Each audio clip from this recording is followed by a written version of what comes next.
Hey everybody, Kimberly here, and I'm excited to share with you Prosperity. This is the game of artisanal tea making, and it takes about half an hour to play, but it does require 3 to 6 players because this game is all about helping each other help yourself.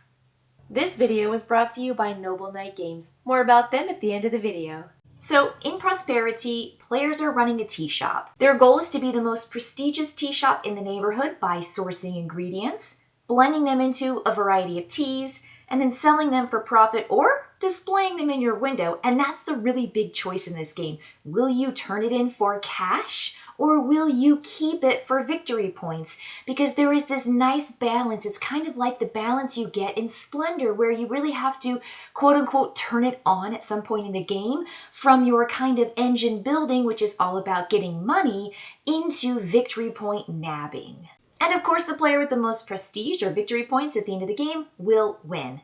So here's how the game works. You're going to lay out all of the cards in different sections. You've got 4 different types of cards that you are looking at that you could possibly take as ingredients.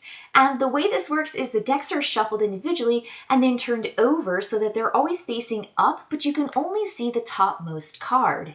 And these 4 decks are divided into green ingredients, black ingredients, tisane ingredients, and flavor ingredients.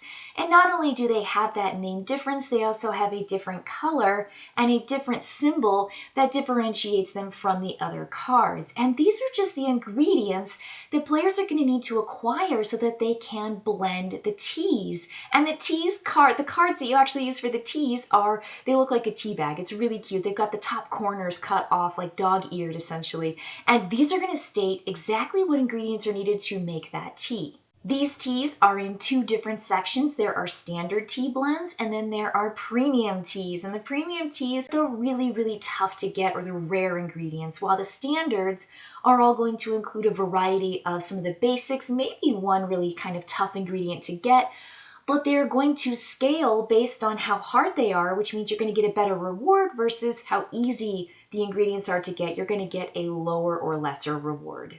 And there's always a choice. So it's really cool when you make a tea, when you blend a tea together, turning in the ingredients, players get to choose, do I want to have money and invest in the money, or do I want to bank it for victory points? And the reason players want money is because on their turn, they're going to have to essentially buy their actions. Or they can just simply take money as their turn, but that means you're not gaining any ingredients and you're probably not making as much progress as you'd like in the game. So it's really important to have money. This is called sourcing your round. You're essentially figuring out how much money do you want to invest into how many actions you would like to gain. You can simply take 1 card off of the top of any of the 4 ingredients for free. That costs no money, but you're just gaining 1 card. If you'd like to have more cards though, it's going to cost you $3 for 3 cards and $5 for 4 cards. And when you draw a card, you draw them one at a time, but you have to know exactly how many cards you're drawing before you start drawing. But you can take 1 off the top of, let's say, the flavor deck, then you can take the next one underneath it once it's been revealed. And you will just keep drawing until you've drawn your set number of cards that you have paid your money for, and then you will move into the purchasing phase.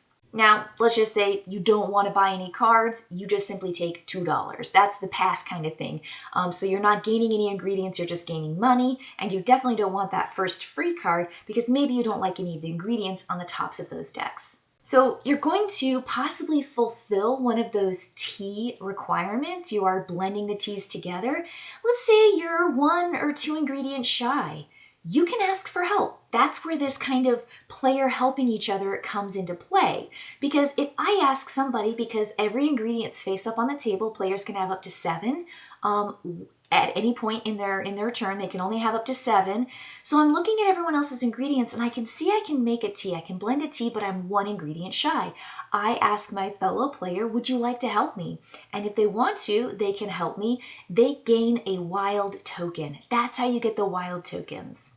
Those wild favor tokens might count as victory points at the end of the game, but they also count as any ingredient that you want it to be in the game. So helping other players gain a card is really, really powerful because that's the only way you're going to gain that particular specific token. So you can just fulfill an order. You can fulfill another order if you want to as well, as many as you can fulfill. And you're going to be gaining the card, deciding, do I want money? Do I want victory points? One at a time. And then your turn is going to be over and play is going to pass to the left. So turns are relatively fast. You're gathering those ingredients by paying the money necessary for the amount of cards you want, and then you're fulfilling the orders for the tea. And that's what you do. And you really do want to pay attention to other players saying, hey, I can help you out with this. Now, the only rule with helping out players is that the person whose turn it is and they're gaining that ingredient has to at least pay one of the necessary ingredients on the tea bag to gain that and to ask for help. They have to participate at least with one ingredient. There are also evergreen orders, which means you can always turn in particular types and sets of cards for just cash money on your turn. If you're not getting the cards you want, or the things that you get other players are blending and buying up in front of you. And so there are ways that you can use your cards in a different way that's based on this evergreen order chart. So have no fear, even if you get ingredients and they're not filling any of the orders that are out in display, you will have a chance to use those cards, and you might even get to use them on other players' turns. So keep in mind to grab ingredients that you think maybe your opponents want, because they might actually ask you to use those on your turn.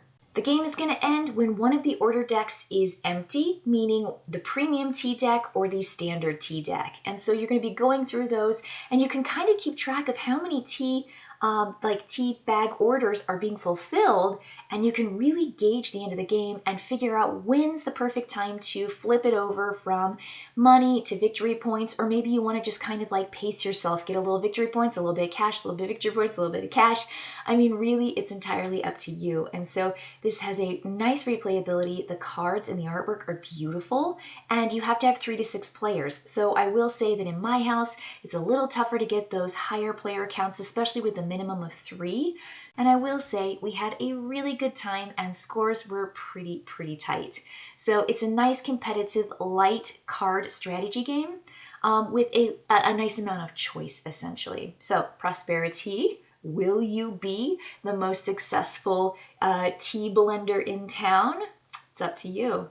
All right, everybody, that's going to be it for me this time. I will see you later. Bye.